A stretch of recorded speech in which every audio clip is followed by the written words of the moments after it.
I'm now going to demonstrate putting the two-stroke throttle tube and housing back together. One of the first things we need to do is to make sure that our tube is clean. All dirt makes its way to the throttle housing and tube, and it's a very good idea if you're running in bad conditions. That's one of your maintenance procedures. So now that we've made sure that the tube is clean, the handlebar is clean, what we're going to do is we're going to slide the tube onto the handlebar. The next thing, because this particular bike has a tamer cam on there, what we need to do is we may need to put the cable into the housing. We need to pull some of the cable slack so that we can put it into the slot on the throttle, and then we're going to set everything back down onto the handlebar.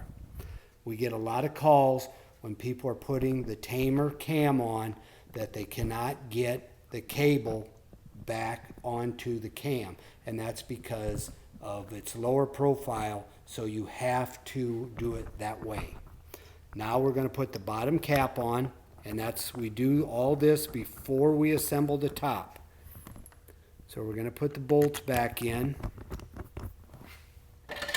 What we're going to do is we're going to run them to where it just starts to snug, to where we kind of are tightening them equal so that the gap on the housing is pretty much the same on both sides.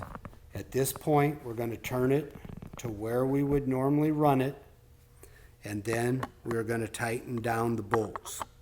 And these should be tightened at the manufacturer's suggested specs.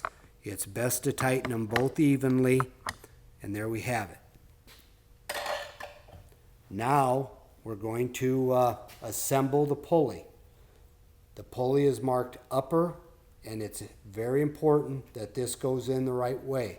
What we do is we're going to slide the cable into the groove.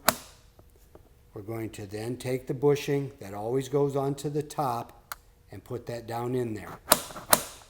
At that point, we're going to take the cap, set it back down,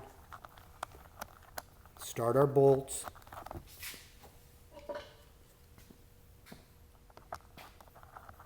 and then we're just going to tighten the bolts down. These do not need to be overly tight, just enough. And any time that you're working with the throttle, you need to check the free play in it, that it has free play, and if it doesn't have enough free play, we'll loosen the jam nut, we'll adjust the free play, we're going to tighten the jam nut back, and always make sure that the throttle snaps back so that you can hear the crisp snap.